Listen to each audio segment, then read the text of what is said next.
Hello everyone. आप सभी का आपके channel maths classes bye Poonam में स्वागत है। आज हम क्लास 9th का मिड टर्म का सॉल्यूशन करेंगे और सबसे पहले हम एमसीक्यूज़ करेंगे, जिसका पहला क्वेश्चन जो है, और हम इसको हिंदी मीडियम और इंग्लिश मीडियम दोनों में करेंगे। तो पहला क्वेश्चन है हमारा √32 डिवाइड में √2 जो है वो किसके इक्वल होता है। अब देखो √32 डिवाइड √2, तो लिख लेते हैं इसको। √32 डिवाइड में √2, तो रूट दोनों पे आ जाएगा, तो 32/2। इसको जब डिवाइड करेंगे तो हमारा आंसर आ जाएगा √16, और √16 को हम लिख सकते हैं 4 × 4, और ये जो है हमारा पेयर बन रहा है, तो एक जो है वो बाहर आ जाएगा। तो हमारा इसका जो आंसर आ जाएगा वो क्या। अब हम क्वेश्चन नंबर करेंगे 5th, जिसमें बोला गया है in triangle A B C if A is 80 degree, अगर ए 80 डिग्री है और ए बी बी सी के इक्वल है, ये वाली साइड इसके इक्वल है, तो हमें एंगल सी निकालना है, सी का मान ज्ञात करना है। तो अगर ये एंगल आपस में इक्वल हैं तो इनके अपोजिट एंगल इक्वल होते हैं, तो ये 80 है तो एंगल सी भी क्या हो जाएगा, 80 डिग्री हो जाएगा। अगर ए बी बी सी के इक्वल है तो angle opposite to equal sides are equal, तो यहाँ आंसर क्या आ जाएगा, 80 डिग्री। नेक्स्ट क्वेश्चन है अ सॉलिड हैज़ डायमेंशन एक ठोस की डैश विमाएँ होती हैं, हमेशा 3 होती हैं सॉलिड की। Which of the following is irrational number, अपरिमेय संख्या कौन सी है। अपरिमेय संख्या कैसे ज्ञात करेंगे, पहले इसको सॉल्व करते हैं। जो 9 है उसको हम लिख सकते हैं 3 × 3, और 16 को लिख सकते हैं 4 × 4, तो रूट से बाहर निकल जाएगी, तो ये बन जाएगा 3/4। √15 को हम 3 × 5 लिख सकते हैं, इसमें से कुछ बाहर नहीं निकल सकता। 25 को 5 × 5 लिख सकते हैं, इसमें से 5 बाहर निकल जाएगा। 49 को 7 × 7 लिख सकते हैं, इसमें से 7 बाहर निकल जाएगा। तो हमारा जो रूट के अंदर रहा वो अपरिमेय संख्या कौन सी हो जाएगी, बी रह जाएगी, √15। उसके बाद क्वेश्चन है if an angle is equal to its complement then its measure, यदि एक कोण अपने पूरक के बराबर है तो उसका माप क्या होगा। अपने पूरक के बराबर मतलब दो एंगल का सम 90 डिग्री, कॉम्प्लीमेंट का मतलब होता है 90 डिग्री है। तो अगर ये एंगल मैंने एक्स माना तो ये वाला एंगल भी एक्स माना जाएगा, क्योंकि दोनों इक्वल हैं। तो 2x की वैल्यू कितनी हो गई, 90, तो x क्या आ जाएगा 90/2, दैट इज इक्वल टू 45। और कैसे कर सकते हैं आप, किन दो सेम एंगल को बना के हमारे पास 90 आता है, तो 45 + 45, इस तरह से आप इसको सॉल्व कर सकते हैं। नेक्स्ट क्वेश्चन है Pooja drew a line passing through the point A, B, C. Monica drew a line passing through B and C. Which is the correct statement about the line they drew? पूजा ने एक बिंदु ए B सी से होकर गुजरने वाली रेखा खींची, मोनिका ने B और सी से गुजरने वाली रेखा खींची। उनके द्वारा खींची गई रेखाओं के बारे में कौन सा कथन सही है। तो अगर ए बी सी से पास हो रही है कोई लाइन तो वो तभी पॉसिबल है जब वो एक स्ट्रेट लाइन होगी, और बी सी से पास हो रही है तो यहाँ से भी ये लाइन होगी, तो ये दोनों संपाती लाइन है, कोइंसाइड हैं, दोनों एक दूसरे के ऊपर लाई करती हैं। नेक्स्ट है हमारा question number 10th। Question number 10th में क्या पूछा गया है, द वैल्यू ऑफ 125 - 1/3। जब भी नेगेटिव पावर होती है तो जो ऊपर होता है वो नीचे आ जाता है, और हमारी पावर जो है वो क्या हो जाती है, पॉजिटिव हो जाती है। ठीक है, अब 125 को हम क्या लिख सकते हैं, 5 × 5 × 5, और ये बन गया इसका क्यूब रूट। 1/3 का मतलब क्यूब रूट होता है, या इसको इस तरह से भी सॉल्व कर सकते हैं। ये बन गई 1/5 का क्यूब, और बाहर है 1/3, तो ये दोनों आपस में मल्टीप्लाई हो जाएंगे, और आंसर क्या आ जाएगा 1/5, 3 × 1/3, तो 3 से 3 कैंसिल हो जाएगा, तो आंसर क्या आ गया हमारा 1/5 आ गया। तो ऑप्शन जो है हमारा सी ठीक है, 1/5। कई बच्चों ने इसमें गलती कर रखी है, उन्होंने नीचे नहीं ले रखा है। नेक्स्ट क्वेश्चन है two straight line A B and C D cut each other at O. A B और सी डी दो स्ट्रेट लाइन हैं और वो आपस में कट कर रही हैं ओ पर। मान लेते हैं ये ए बी है और ये सी डी है। इन्होंने दे रखा है बी ओ सी एंगल, ये वाला एंगल 53 है, तो बी ओ डी एंगल बताना है। अब ये एक स्ट्रेट लाइन है, तो जो ये पूरा एंगल बनेगा ये कितने का बनेगा, 180 डिग्री का। ठीक है, तो ये 50 डिग्री है, तो हमारा जो बच गया वो कितना बनेगा, ये 180 का बनेगा। तो ये 53 है, तो इसको x मान लेते हैं। तो यहाँ से क्या आ जाएगा, 53 plus X is equal to 180 degree, क्योंकि स्ट्रेट लाइन पर एंगल कितना बनता है, 180 डिग्री। तो यहाँ से x की वैल्यू क्या आ जाएगी, 180 minus 53, that is equal to 127। तो इसका आंसर आ जाएगा 127। नेक्स्ट क्वेश्चन है, the area of an equilateral triangle. Equilateral triangle का एरिया दे रखा है, तो हमें उसकी साइड निकालनी है। समबाहु त्रिभुज का क्षेत्रफल दे रखा है हमें 16√3, और इस त्रिभुज की भुजा निकालनी है। इक्विलेटरल ट्रायंगल को हम समबाहु बोलते हैं हिंदी में। तो इसका फॉर्मूला होता है √3/4 a²। a हमारी यहाँ पर साइड है, जो कि कितना दे रखा है, 16√3। यहाँ से √3 से √3 कैंसिल हो जाएगा, 4 उधर चला जाएगा, तो a² की वैल्यू क्या आ जाएगी, 16 × 4, 64। यहाँ पर a² है, फिर ये यहाँ जाके रूट बन जाएगा, और इसको हम क्या लिख सकते हैं, 8 × 8, और इसका आंसर आ गया 8।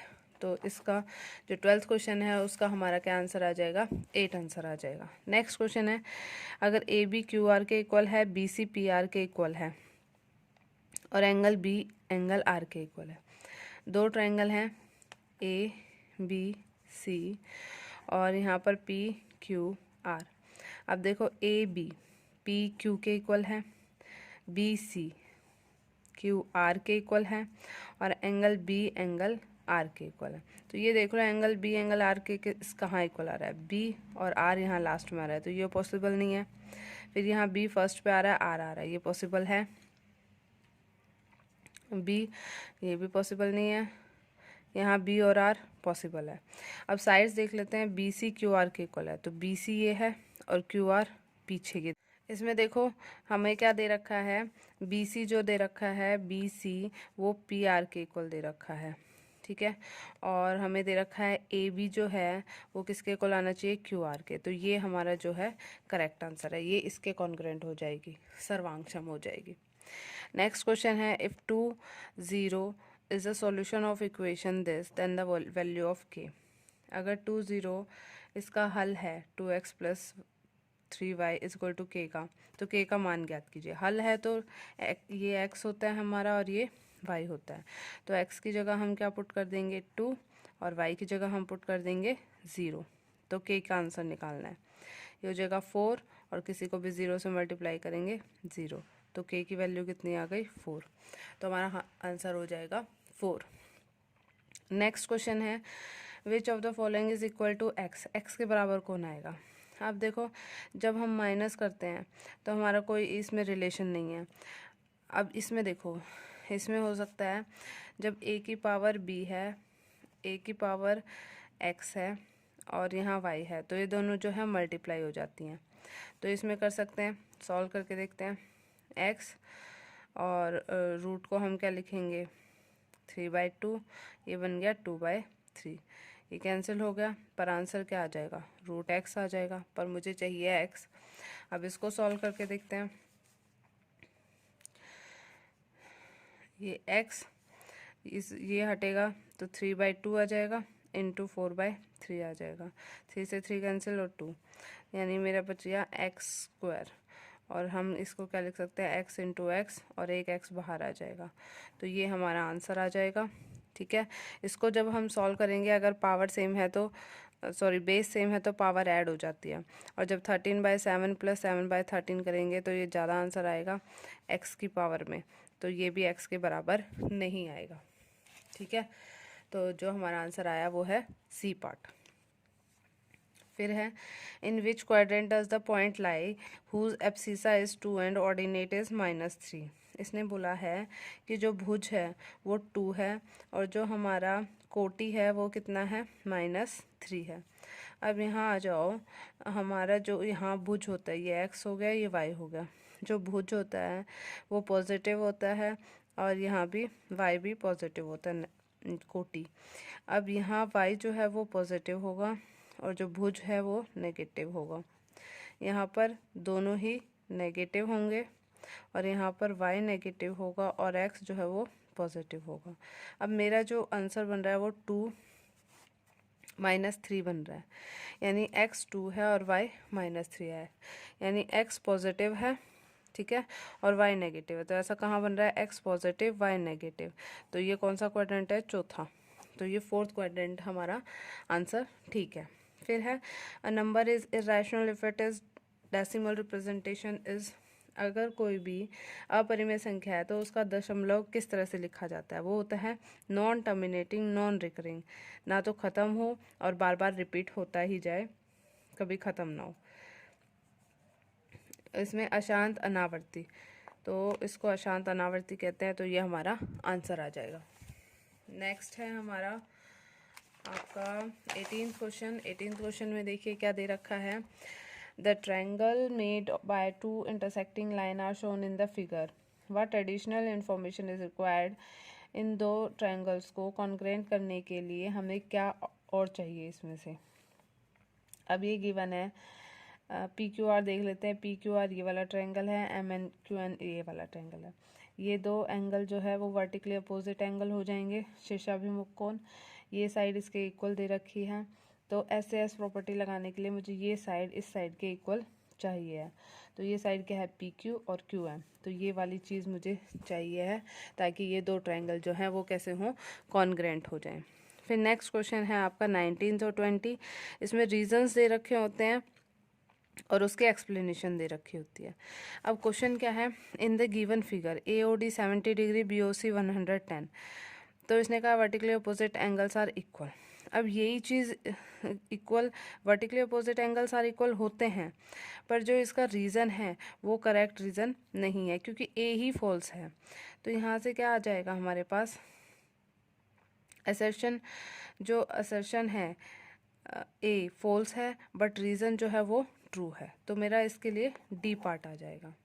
नेक्स्ट क्वेश्चन में दे रखा है, these are infinite number of lines which passes through 2 8, एक पॉइंट है जहाँ से बहुत सारी लाइन पास कर सकती हैं। A linear equation in 2 variable has infinitely many solution, किसी भी लीनियर इक्वेशन के बहुत सारे सॉल्यूशन हो सकते हैं, तो दोनों चीज़ें ही इसमें ठीक हैं। देखो इसमें क्या बोला है, इसका आंसर क्या होगा, assertion A and reason are true, but इस चीज़ का जो ये करेक्ट एक्सप्लेनेशन नहीं दे रखी, तो reason R is not correct explanation of the assertion B, तो इसका आंसर क्या आ जाएगा, हमारा बी आ जाएगा। Thank you.